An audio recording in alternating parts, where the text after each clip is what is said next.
রাহমাতুল লিল আলামিন নবী আমার হযরতে বেলাল রাদিয়াল্লাহু তাআলা আনহু নিয়া আমার নবী যখন মদিনার দিকে চলে যায়, হযরতে বেলাল রাদিয়াল্লাহু তাআলা আনহু আমার নবীকে বলি, ইয়া রাসূলুল্লাহ, ইয়া হাবিবাল্লাহ, নবী আপনি বারবার কেন মক্কার দিকে ফিরে ফিরে তাকান?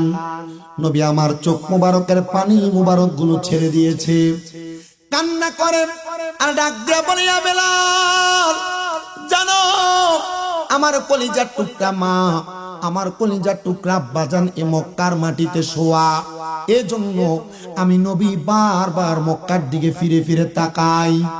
নবী যখন মদিনাতুল মুনাওয়ারায় অল্প কিছুদিন হিজরতের পরে আমার নবীজি হযরত বেলাল রাদিয়াল্লাহু তাআলা আনহুকে বললেন, ইয়া বেলাল, আমি নবীজির মনটা চাই, আমি নবী মক্কাতুল মুকাররমায় যাওয়ার জন্য। ইয়া রাসূলুল্লাহ, কেন? বলে, কুরাইশ বংশের মানুষ যারা, তাদের দায়িত্ব ছিল মক্কাতুল মুকাররমার মধ্যে যদি কোনো শেওলা কোনো ধুলাবালি লাগতো, কুরাইশ বংশের মানুষেরা মক্কাতুল মুকাররমাকে সাফাই করতেন, পরিষ্কার করতেন। জোরে বলেন সুবহানাল্লাহ।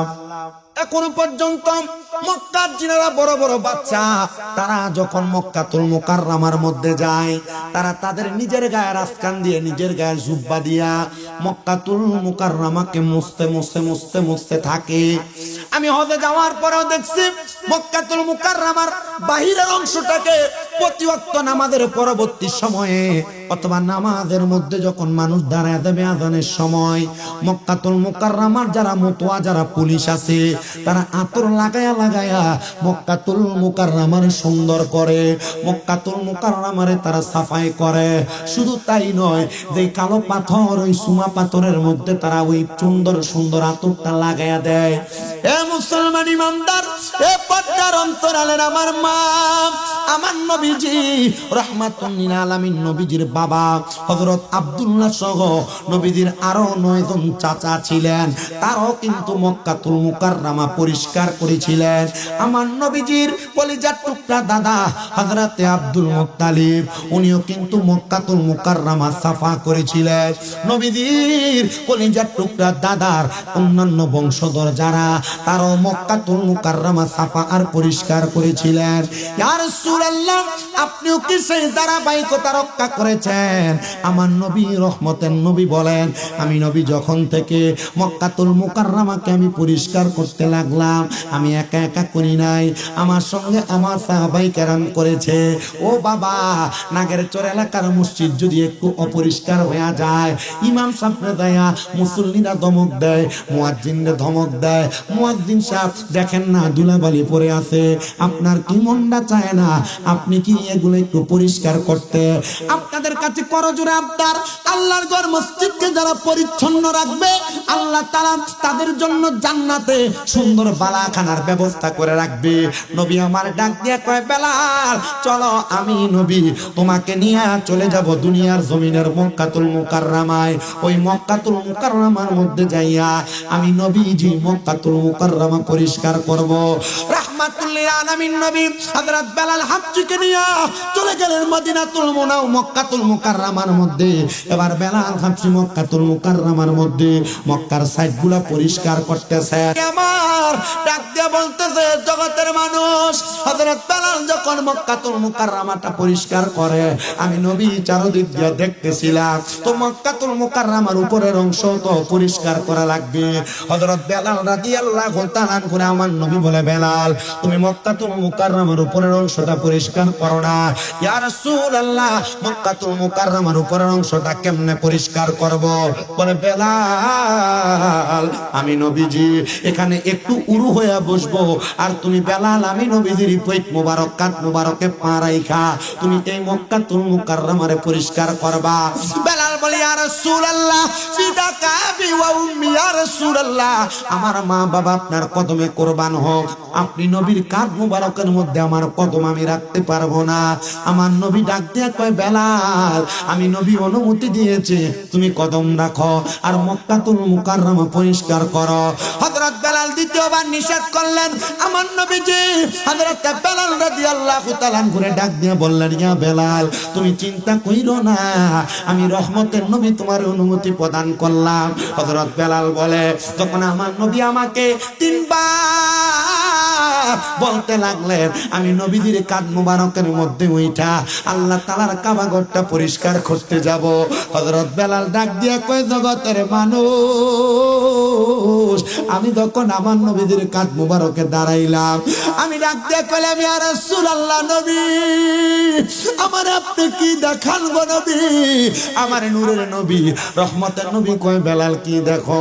হযরত বেলাল কয়, জগতের মানুষ, আমি নবীজির কাঁধ মুবারকে উঠা আমি মক্কাতুল মুকাররমার চারদিক দেখতে পাইতেছি। আমার নবী তো এত উষা ছিলেন না, তো কেমনে দেখলেন বেলাল? হযরত বেলাল ডাক দিয়া কয়, একমাত্র আমার নবীজির নবুয়তের পাওয়ার, নবীজির শরীর মুবারকের মধ্যে আমার গায়ে স্পর্শ হওয়ার কারণে মনে হয় আমি আর অল্প একটু উপরে উঠতে আল্লাহর আরশ পর্যন্ত ধরতে পারবো। হযরত বেলাল উঠে গেলেন কাবার ছাদের মধ্যে, কাবার ছাদ উইটা কাবা শরীফ পরিষ্কার করতেছে। এমন টাইমে আযানের ওয়াক্ত হয়ে গেছে। মারহাবা পড়বেন। আপনাদের কি কোনো কষ্ট হচ্ছে, অসুবিধা হচ্ছে? আমার একটা সিডি দিছে প্রবাসীদের ওয়াজ। আচ্ছা, প্রবাসীদের ওয়াজ কি তা হুজুর? আমি জানি এই অত্র অঞ্চলে যত মাহফিল হয়, বেশিরভাগ মাহফিলে প্রবাসীদের মতো অবদান বেশি মানুষ দেন।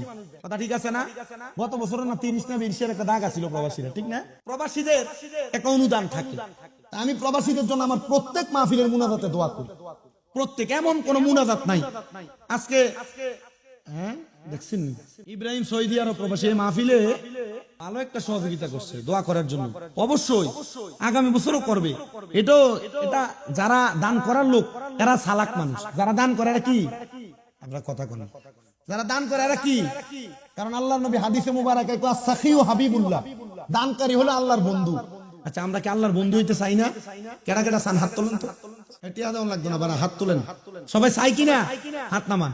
তো আসাখিও হাবিবুল্লাহ, দানকারী যদি আল্লাহর বন্ধু হয়, আল্লাহ কি কইছে যে 1 টাকা দান করলে আমার বন্ধু, 1 লাখ টাকা দান করলে বন্ধু? যা দিবেন এটাই তো দান। মারহাবা কয় না? যারা যারা দান করতেছে এরা চালাক। এরা কি চালাক? এই জন্য এরা আল্লাহর বন্ধু হয়ে যাইতেছে।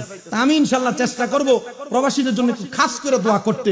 আল্লাহ আমাকে দোয়া করার, আপনাদেরকেও দোয়া করার, সবার দোয়া দান কবুল করুন, করেন আমিন।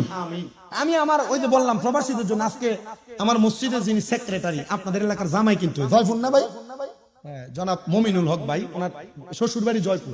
তো উনি যাওয়ার সময় মনে হয় দেখছে যে হুজুর মাহফিলে কয়টার দিকে উঠবেন। আমি বুঝছি যে হয়তো দেখছে। আমি কইলাম যে আমি 10টা সাড়ে 10টার মধ্যে উঠবো, আপনি আয়েন। উনি আসছে, জিজ্ঞাসা করেন প্রত্যেক জুমার নামাজের পরবর্তী মুনাজাতে আমি প্রবাসীদের জন্য, সমস্ত দেশবাসীর জন্য, সমস্ত বিশ্ববাসীর জন্য দোয়া করি। শুধু এইটা না, আপনাদের দোয়ায় যে আমার কয়েকটা মাদ্রাসা আছে, এটা আপনারা জানেন।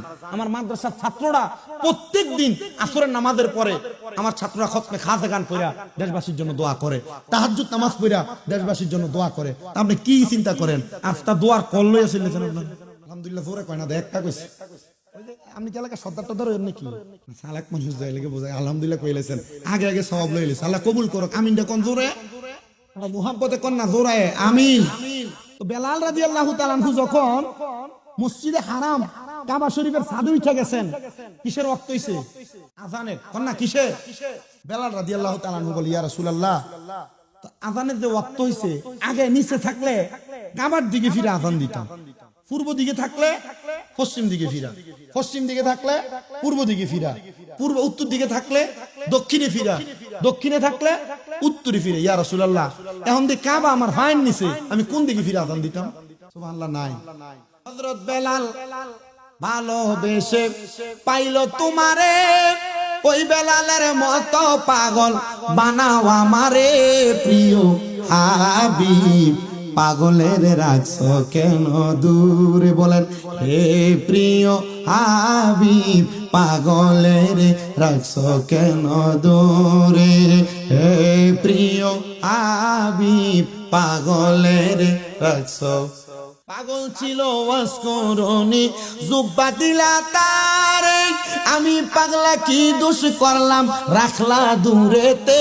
প্রিয় হাবিব, পাগলের রাখছো কেন দূরে? বলেন, হে প্রিয় হাবিব, পাগলের হযরত বেলাল ডাক দিয়ে কয় ইয়া রাসূলুল্লাহ, আগে কাবা আমার সামনে থাকলে আমি কাবার দিকে ফিরা ফিরা আযান দিতাম, কিন্তু এখন কাবা তো আমার পায়ের নিচে, আমি কোন দিকে তাকে আযান দিব? আমার নবী ডাক দিয়ে কয় বেলাল, তুমি কি আমি নবীরে দেখতেছ না?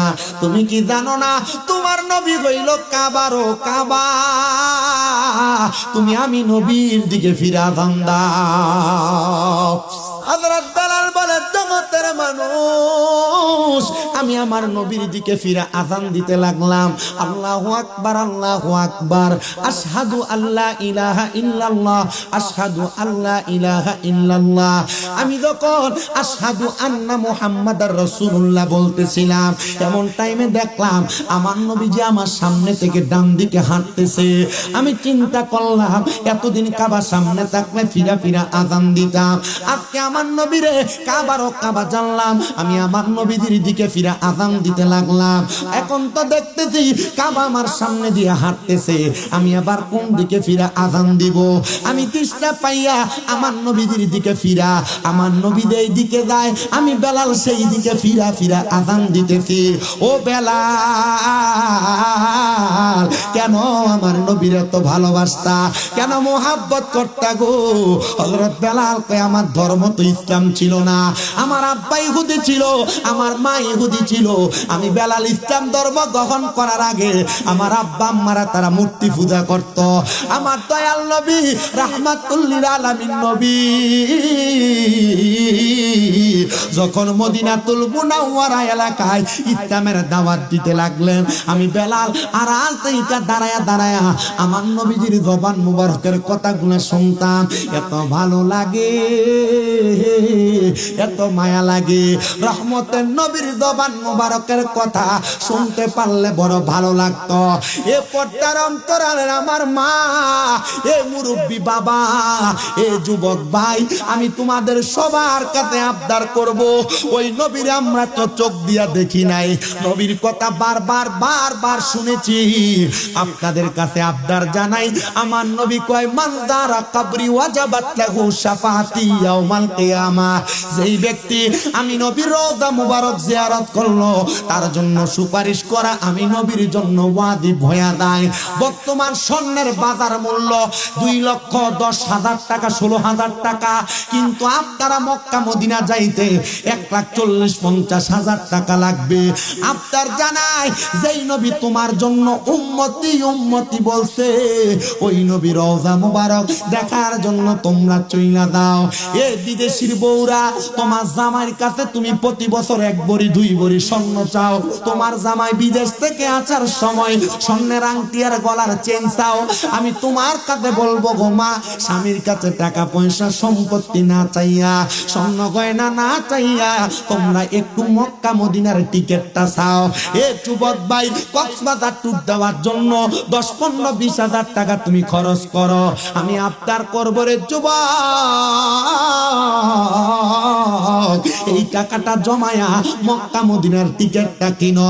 আরে মক্কা মদিনা যাইতে পাইরা যদি মরতে পারো, মরার পরে আমার নবীজির কোল মুবারকে থাকতে পারবা। এ মুরব্বী বাবা, সম্পদ তো কম জোরান নাই, টাকা পয়সা দম দৌলত জাগার আপনার অভাব নাই। যেই সন্তানকে দিয়া যাবেন, ওই সন্তান তার মতো করে টাকা পয়সা ব্যবহার করবে, কিন্তু সন্তানের কাছে যদি আপনি সম্পদ দেওয়ার আগে একটা কন্যা দিয়া বিক্রি কইরা মক্কা মদিনা যায় ঘুরে আসতে পারেন, সন্তান আপনারে বাধা দিতে পারবে না। আপনার জমি আপনি বিক্রি করবেন, আর মক্কার কাবা ঘরের কালো গিলাপ ধরে ধরে দোয়া করবেন, আল্লাহ সন্তানের সম্পত্তির ভাগ থেকে বিক্রি কইরা আমি তোমার কাবা ঘর দইরা দইরা দোয়া করি, আল্লাহ তুমি আমার সন্তানটারে মক্কা মদিনাতে নিয়ে আসো। ও মুরব্বী বাবা, ও যুবক ভাই, তোমার আব্বা বুড়া হয়ে গেছে, বয়স হয়ে গেছে, মক্কা মদিনা যাইতে এখনো পর্যন্ত পারে নাই। আরে আব্বা আম্মা মারা যাওয়ার পর কানবা কানবা, টাকার অভাব নাই, ব্যাংকের মধ্যে টাকা, আব্বারে হজ করাইতে পারো নাই, আব্বারে দামি জামা কাপড় কিনে দিতে পারো নাই, আব্বারে সুন্দর একটা জায়গায় ঘুরাইতে পারো নাই। আরে আমি যখন হজ করতে গেছি মক্কার কাবা ঘরে তাওয়াফ কইরা, আমি যখন সাফা মারওয়ার সামনে যাবো, এমন টাইমে দেখতেছি বাঙালি একটা ফোলা কাবা ঘরের দিকে তাকায়া তাকায়া আব্বা গো কইয়া চিল্লেয়া বুকটার মধ্যে থাপ্পড় দিয়া বিলাপ কইরা কামতাছে। আমি বুঝতে পারছি তে বাঙালি। আমি তার সামনে দেয়া কই, এ যুবক বাইরে কেন আল্লাহর কাবা ঘরের দিকে ফিরা বাবার কথা স্মরণ কইরা কান্দ? আল্লাহর ঘরের সামনে দাঁড়ায়া আল্লাহরে না ডাকবি, আব্বারে কেন ডাকতাছ? ওরা ডামারে আন্দা করে তৈরা ডাক দিয়া কই, হুজুর আমার আব্বা আম্মা আমি সন্তানরে বড় ভালোবাসতো, বড় মোহাব্বত করতো। আমার আব্বা যান হজ করার জন্য একটা গরু লালন পালন করছে, কিন্তু এই সময় আমার সৌদি আরবের ভিসা চলে আসছে। আমার আব্বা যান আমার ভিসার টাকা দেওয়ার জন্য ঘরের গাই গরুটা বিক্রি করে দিছে। হুজুর আমার আব্বা আমার বিদেশ পাঠানোর সময় এয়ারপোর্টে দাঁড়ায়া আমার গা গুলা মুচ্ছে আমার বিদেশ পাঠাইছে। আমি কইছি আব্বা এই গরুটা বিক্রি করেন না, আপনার শখ আপনি কাবা ঘর দেখবেন, মক্কা মদিনা দেখবেন। ও আব্বা আপনি এই গরুটা বিক্রি করেন না। আমার আব্বা আমারে কইছে, পুত্রে তুই বিদেশ যায় কামাই করলে আমি হজ প্রতি বছরই করতে পারবো। হুজুর এখন প্রতি মাসে 80-90 হাজার টাকা বেতন পাই, আমার ব্যাংকে টাকার অভাব নাই। আমি যেই মাসে আমার আব্বার ঋণ পরিশোধ করছি, করার মাসের 3 মাসের মাথায় আমার আব্বা দুনিয়া থেকে বিদায় হয়ে গেছে।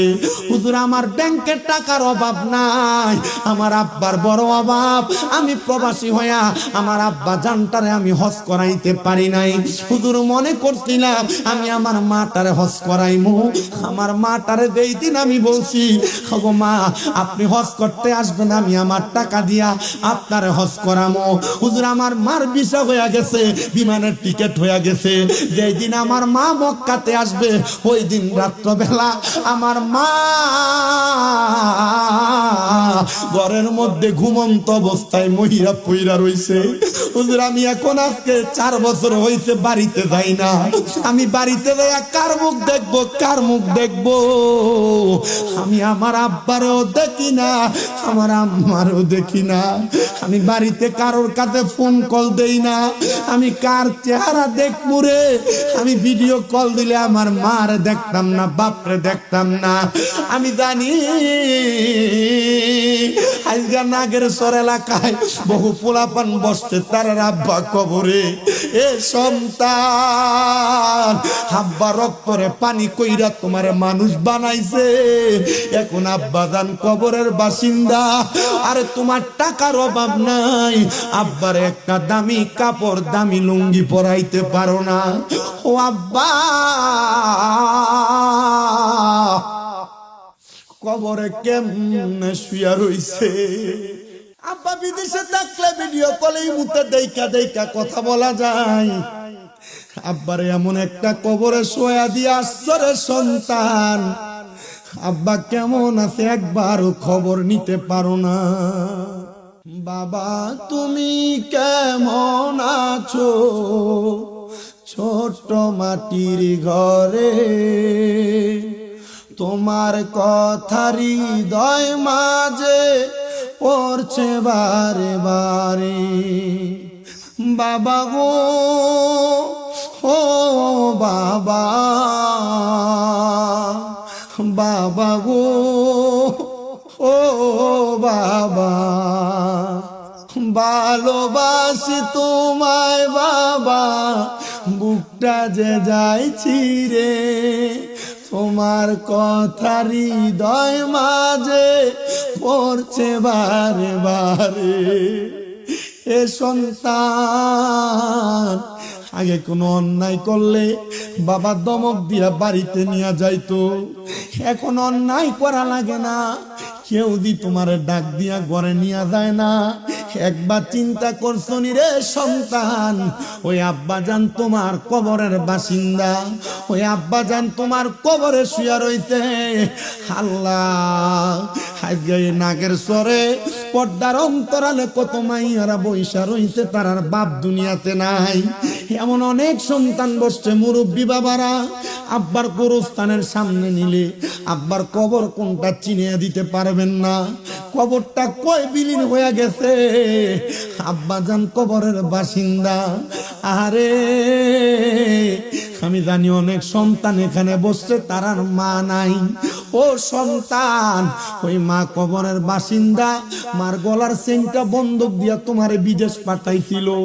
মা সকালের পান্তা ভাত গুলা খাইছে না, তুমি সন্তানের জন্য রাইখা দিছে।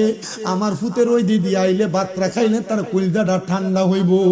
এখন ওই মা কবরে আইয়া ওয়াজ মাহফিল নাগের চর এলাকায় তোমার ঘরে কত মেহমান খানা খায়, কিন্তু তোমার মা বাপরে খানা খাওয়াইতে পারো না। মা বাপ কবরে। ও সন্তান, আল্লাহর হস্তে তোমার কাছে আমি ক্ষমা প্রার্থনা করি। আম্মা আব্বারে যদি ভালোবাসা থাকো, আম্মা আব্বারে যদি মোহাব্বত কইরা থাকো, এই জান্নাতের বাগানে বইসা ওয়াদা করো আম্মা আব্বার জন্য শুধু একটু দোয়া করবা। আল্লাহর নবী কই, দুনিয়াতে কোন সন্তানের মা বাবা মারা যাওয়ার পর ওই সন্তান যদি রব্বির হামহুমা কামা রব্বায়ানি সগীরা, সবাই পড়েন ওয়াকুর রব্বির হামহুমা কামা রব্বায়ানি সগীরা বইলা চোখের মনি কোঠার মধ্যে একটা মাছির মাথা পরিমাণ পানি ছাইরা কান্দে, ওই পানি মাটিতে পড়ার আগে আগে আমার আল্লাহ তাআলা তার মা বাবার জীবনের গুনাহ মাফ করে দেয়। এ সন্তান, এই জন্য যাদের কাছে টাকা পয়সা ধন সম্পদ আছে, বাপ মারে হজ করাও, নচেত বাপ মা মরার পরে শুধু কানবা। আপনারা অনেকে হয়তো জানেন, আজকে 6 মাসের উপর আমার মা অসুস্থ, বিছানায় পড়া।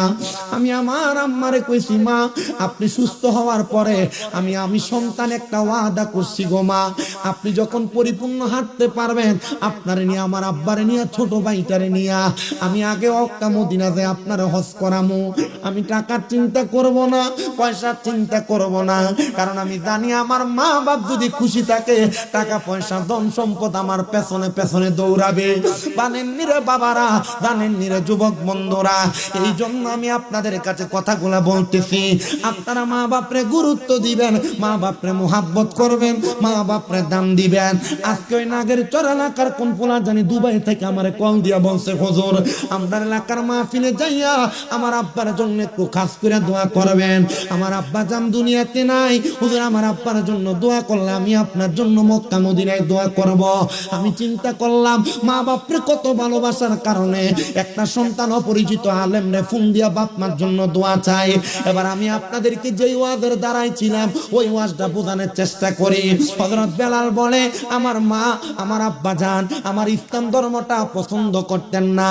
আমি বাড়ির মধ্যে যাইয়া আমার মাকে দেখতাম লাত এবং উজ্জার পূজা করে, আমার আব্বা লাত এবং উজ্জার পূজা করে।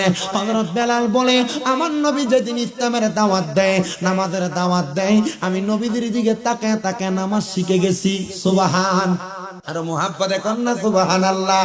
এখন তো আপনারা মই মুরব্বীরা, আমি কিতা কইতাম, কই আইতো কইতাম, কোন একবার তো কইছি বড় ভাই, যেমনে বইয়া রইছে থাক, আমার কো সামনে দেখবেন বিড়বিড়ানি দিয়ে ঢুকবো, ঠিক আছে না? যারা আসা তারা এমনি আসবে। আপনাদের কি কষ্ট হইতেছে? আপনি যদি আরেকজন মুসলমান ভাইকে আজকে জান্নাতের বাগানে জায়গা করে দেন, আমাদের ইন্তেকালের পর আল্লাহ রসুল আমাদেরকে জান্নাতে জায়গা করে দিবে, বিশ্বাস নাই আপনারা?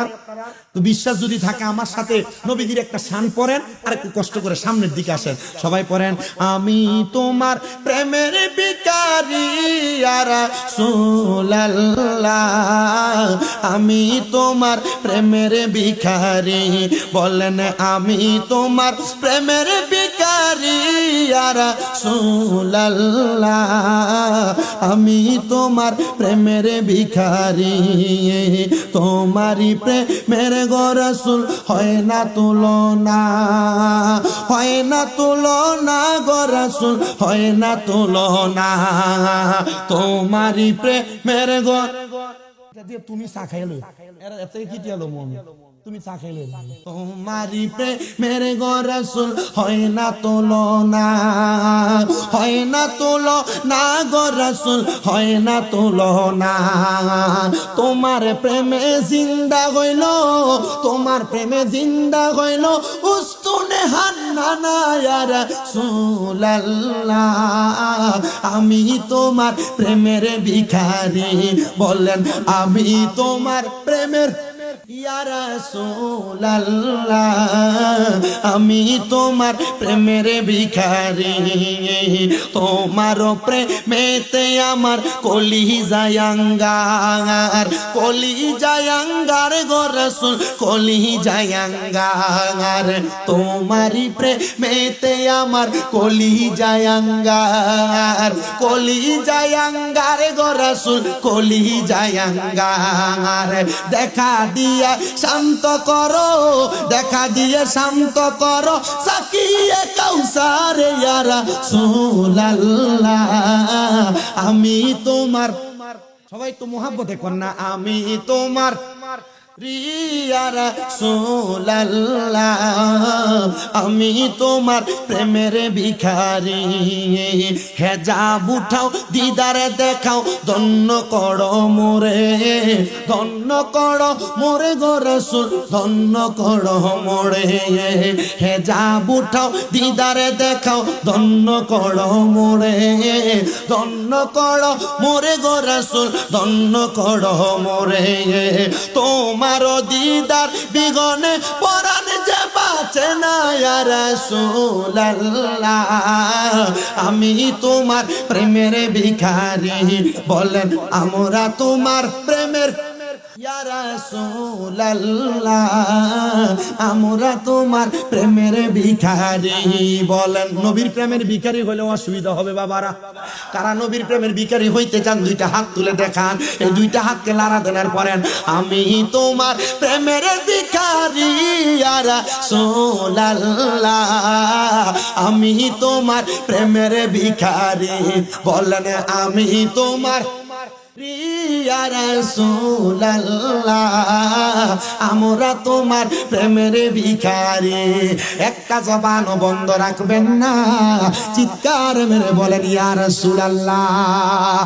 হযরত বেলাল ডাক দিয়া কয় জগৎবাসী রে, ও জগৎবাসী আমি যখন আমার নবীর জবান মোবারকে নামাজের মতো সর্বশ্রেষ্ঠ একটা বাণীর কথা শুনলাম, আমি এবার আমার ঘরে নামাজ পড়তে লাগলাম, কারণ আমরা সবাই জানি আসসালাতু মিফতাহুল জান্নাহ, নামাজ বেহেশতের চাবি, আর এই নামাজ মানুষদেরকে সকল প্রকার পাপ কাজ থেকে দূরে রাখে। কথা কন্যা ঠিক কিনা?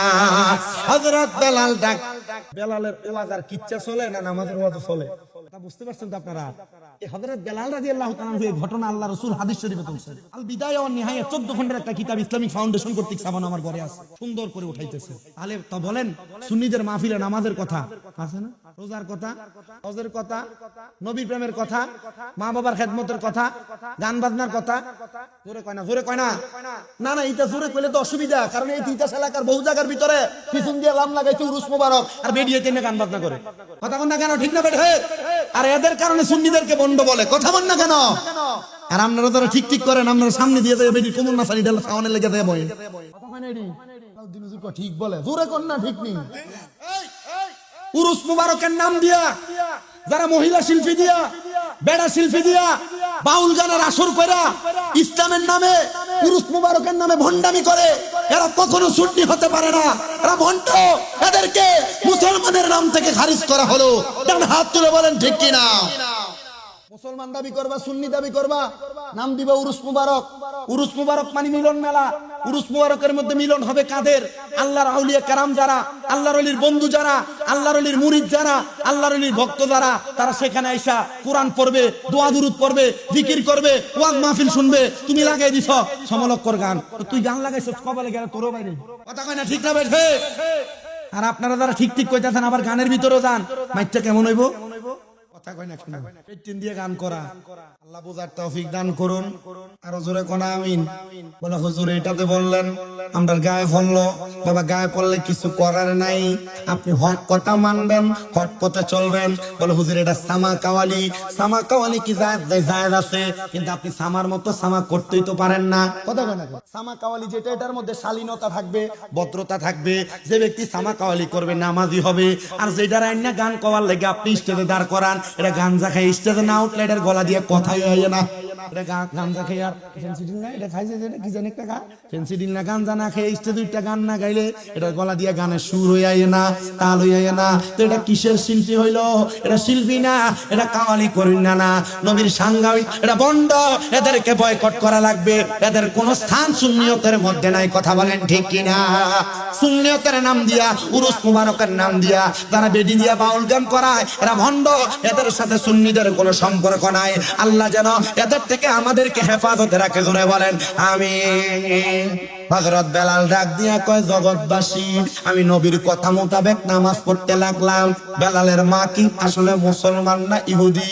বাবা কি মুসলমান না ইহুদি? মা করে লাতের পূজা, বাবা করে উজ্জার পূজা। এবার হযরত বেলাল কয়, আমি একটা ঘরে প্রবেশ করলাম, দরজা বন্ধ করলাম, আমি এবার ঘরের মধ্যে আল্লাহু আকবার দিয়া নামাজ পড়তেছি।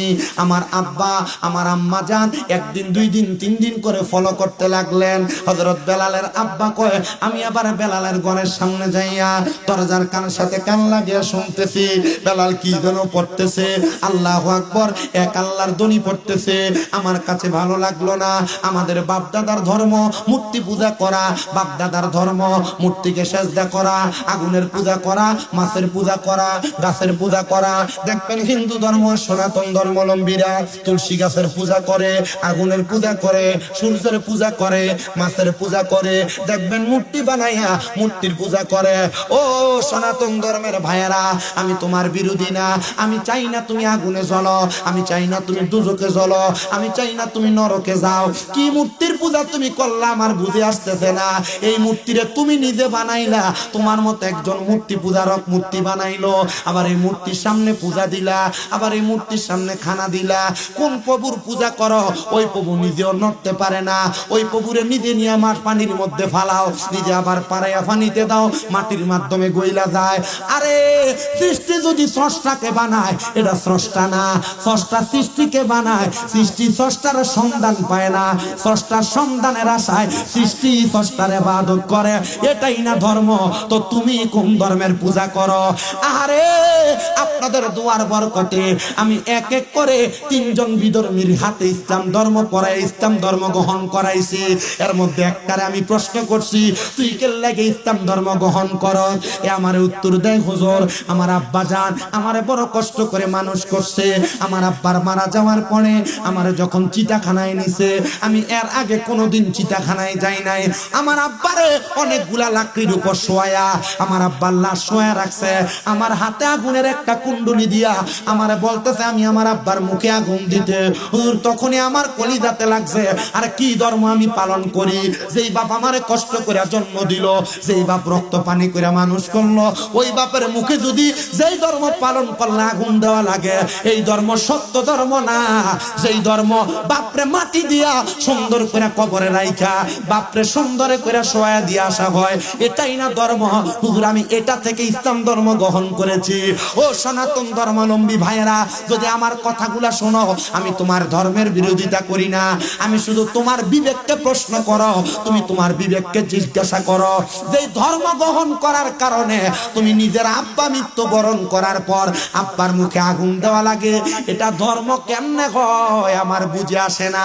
আর ইন্নাদ দীনে ইনদাল্লাহিল ইসলাম, নিশ্চয় আল্লাহর কাছে মনোনীত সত্য ধর্ম ইসলাম। এই ধর্মে না পরিপূর্ণ কামেল ধর্ম, এই ধর্মে না পালন করবা। যে আল্লাহরে দুনিয়াতে আমাদেরকে পাঠাইছে আমরা দেখি নাই, আমরা চিনি নাই, তবে আল্লাহ তাআলার ইবাদত করার লক্ষ্যে আমরা সবাই ওই আল্লাহ তাআলার ইবাদত করি। এবার আপনারা বলেন, ইসলাম ধর্ম পৃথিবীর শ্রেষ্ঠ ধর্ম, এই বিশ্বাস আমাদের সবার আছে না নাই? জবান খুলে জোরে বলেন আছে না নাই? সবাই দুরূদ শরীফ পড়েন, আল্লাহুম্মা সাল্লি আলা সাইয়্যিদিনা বিয়ানা। আমরার বাড়ি বাংলাদেশে, পড়েন আমরার বাড়ি বাংলাদেশে, আপনার বাড়ি মদিনায়। হায়রে মন প্রাণ ছুটিয়া যাই দেখতে আপনি নবীর পাকের রওজায়। আল্লাহ মদিনা কবুল করেন, জোরে পড়েন আমিন। হযরত বেলালের ওয়াজ না কইরা তারপর আমি আপনার প্রশ্নের জবাব দিয়ে দেব ইনশাআল্লাহ। আল্লাহ কবুল করেন, জোরে কোন আমিন। তো প্রশ্নের জবাব দেই, হুজুর মানুষ মারা গেলে কবরে দেওয়ার 40 কদম যাওয়ার পর কবরে আযাব হয়, জি না। 40 কদম যাওয়ার পর আযাব হয় না। 40 কদম যাওয়ার পর কবরের মধ্যে সওয়ালের জবাব হয়, সওয়ালের জবাব অনুযায়ী তার কবরের অবস্থা পরিবর্তন হয়। এরপর লেখছে পানিতে পড়ে যারা মারা যায়, লাশ পাওয়া যায় না, তাদের অবস্থা কি? পানিতে পড়ে যারা মারা যায়, অ্যাক্সিডেন্টে যারা মারা যায়, বিভিন্ন রোগে আক্রান্ত হইয়া যারা মারা যায়, এদের লাশ পাওয়া যায় না, এরা কি হয়? আল্লাহর নবী কয় তারা শহীদের মরণ গ্রহণ করে, এরা শহীদ হিসেবে আল্লাহর কাছে উপস্থাপিত হয়। সুবহানাল্লাহ। তবে যারা আত্মহত্যা করে, নিজে ইচ্ছা করে গাড়ির নিচে যায়, নিজে ইচ্ছা করে পানিতে ঝাঁপ দেয়, নিজে ইচ্ছা করে ফাঁসি দেয়, আল্লাহর নবী বলেন এরা জাহান্নামী, এরা দোজখী। এদের জানাজার নামাজ কোনো ভালো আলেম পড়াবে না, এলাকার কোনো নরমাল ব্যক্তি পড়াবে। এদেরকে দুনিয়ার কোনো স্বাভাবিক কবরস্থানে কবর দিবে না, এদেরকে আলাদা গোরস্থানে কবর দিবে। কারণ এদের কবরের আযাবটা দুনিয়ার সাধারণ পাবলিকদের কবরেও আযাব হয়। আল্লাহ তাআলা আমরা বোঝার তৌফিক দিক। আপনার কি কষ্ট হইতেছে? ওয়াজ কাজ হইন শেষ আর হনবেন ইনশাআল্লাহ। আলীর সরে মনে হয় ডিসেম্বরের 20 তারিখে দাওয়াত। আলীর সর কোন দিয়া? সামনেই 20 তারিখ ডিসেম্বরের। পাঁচকলি তাহলে তো আর যাইতে পারতাম না, আবার গাড়ি ভাড়া লাগবে 100 টাকা। আর আমি আমার ভাইতেন করতে গা আজকে এক বেটার সেইটা পরে কইছে আপনার মাথার ডিস্টার্ব বেটা। বেটা ফোন দিয়ে আমার গত বছর মাহফিলে নিচে হাদিয়া দিছে 40,000 মৌলভী বাজার গোরাসা। এবারে যখন নিয়েছে আমার আজকে তাদের এলাকা ফোলাফানি কল, আমি কিছু ডেট খালি নাই। আবার হুজুর দেখেন না, আচ্ছা আমি কি না দেখে গেছি ডেট খালি নাই? দেখতেই গেছি হুজুর দেখেন না, আমি দেখতেই তো গেছি। হুজুর একটু আমরা লেগে একটু মায়া করেন, ফয়জনে বায়না আরো 5 টাকা টাকা বাড়াই দেবো, তুই আমার ঘুষ দিয়ে প্রস্তাব দেস বেটা। না বেটা খালি নাই, রাহ কাটতে দিলাম। দিলে এক মুরব্বী কল, এ মুরব্বী একবার দুইবার তিনবার হুজুর দেখেন না ডেটটা দেওয়া যায়নি। আমি বললাম মুরব্বী আপনার কি মাথায় সমস্যা আছে? বারবার এক প্রশ্ন করলে আমি আর কি করতাম? আমার আর কথা নাই। আমার উস্তাদরা কল দিয়ে আমি দিতে পারি, আমার উস্তাদরা কল দিয়ে আমি মাহফিলের ডেট দিতে পারি। তো পরে আমি এক গ্রুপে কইছি রমজানের একদিন আগে একটা ডেট আছে 17 তারিখ ফেব্রুয়ারি মাসে, আর নাই দেখো ওই বনি। আবার যদি প্রস্তাব যাই তোমরা পার্শ্ববর্তী 2 গ্রাম পরে একটা মাহফিল আছে, তোমরা এসার পরে 1.5 ঘন্টা দেখুন না আপনার প্রধান বক্তা দিতে। তা আমি তো মানুষ একটা, আজকে দুপুর বেলা ঘুম থেকে ওঠানোর সময় চিন্তা করলাম আল্লাহ যদি আমার 2-3টা কোন রকম বানিয়ে দিত। আজকে এই মাহফিলে আজকে এনও করলাম, হোম